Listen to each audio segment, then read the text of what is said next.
A lone truck driver was driving down the road when he saw an unconscious girl slowly becoming prey for the vultures, and what he did next changed everything. When I saw that scene, I felt as if the world had suddenly stopped in my chest.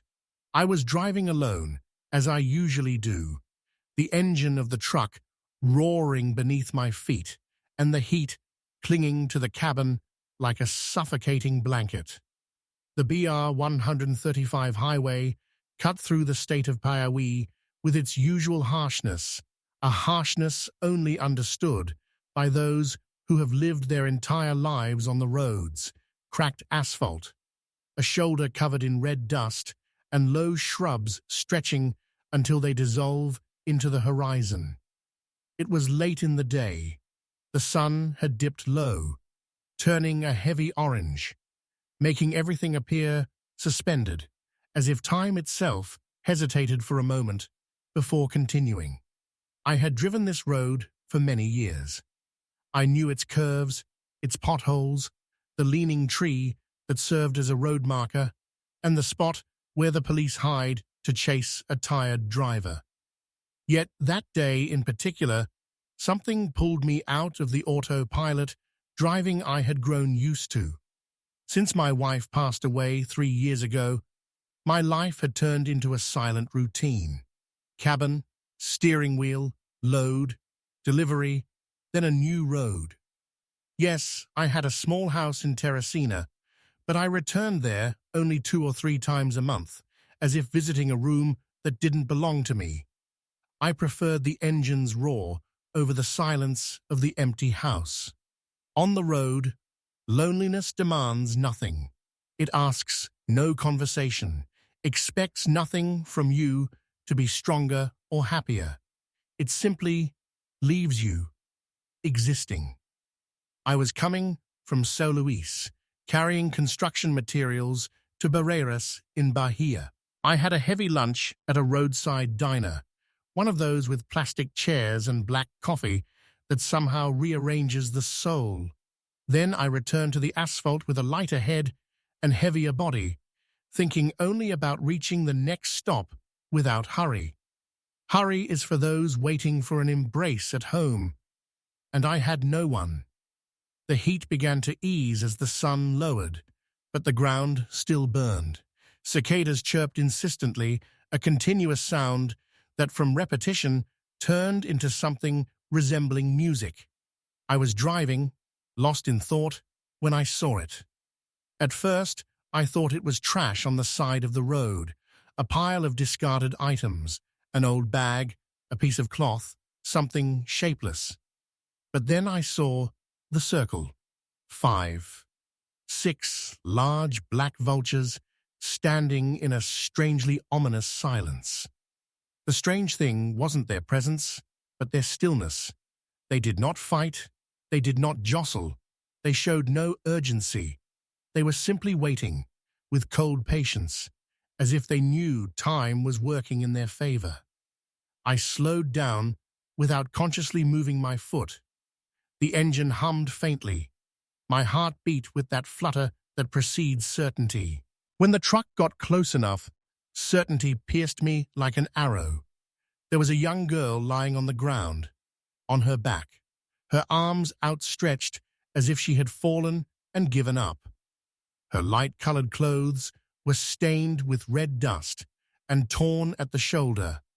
One bare foot, her other shoe a few meters away, the foot still on, but twisted at an unnatural angle. Her dark hair covered part of her face, and her skin was pale, leaning toward gray. At that moment, I realized I wasn't witnessing just a passing scene on the roadside, but a pivotal moment.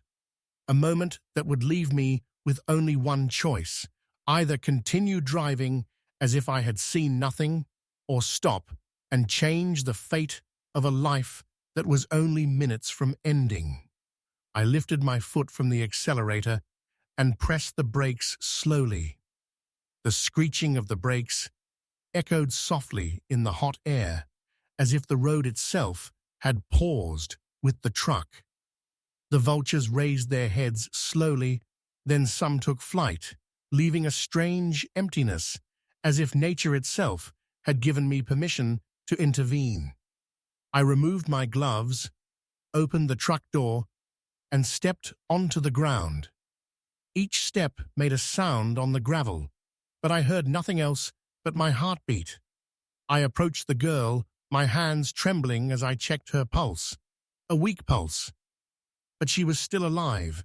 Her heart was barely beating, her face pale, but her eyes closed cautiously. I lifted her gently, unsure if she would open her eyes, but just my touch seemed to signal life.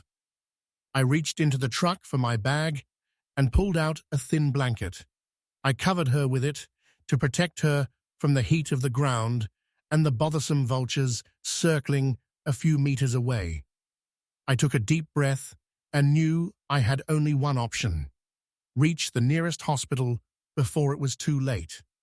I carefully placed her in the front seat, fastened the seatbelt, and tried to reassure myself that everything would be okay. The engine roared again. The truck moved slowly, but each passing mile felt like a battle between time and death. The vultures still watched from a distance, seemingly approving my action, and then flew away, leaving me with the girl, the road, and the relentless ticking of the clock. After long minutes, I saw the hospital lights twinkle on the horizon, like small promises of life. I turned the truck toward the entrance, and when I stopped, I ran toward the emergency doors, carrying the girl in my arms. Nurses and doctors rushed toward us quickly, taking her gently, and I stood back, watching their precise, swift movements.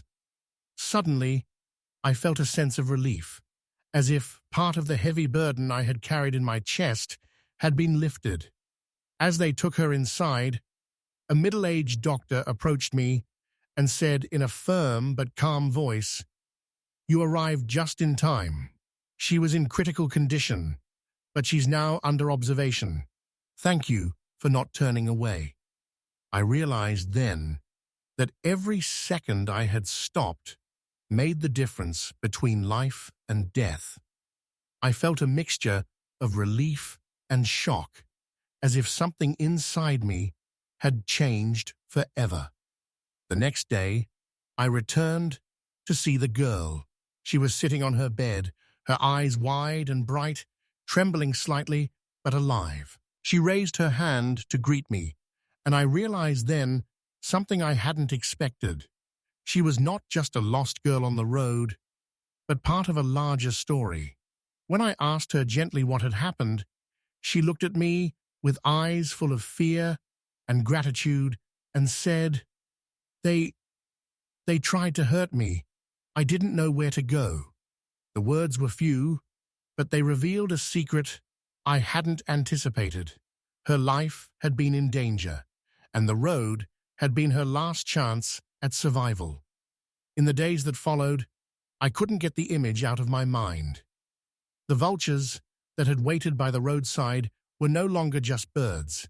They felt like a warning, reminding me of the fragility of life, and that sometimes we are only steps away from our final fate. I returned to the road, but everything felt different. The road was no longer just cracked asphalt. It had become a path of responsibility.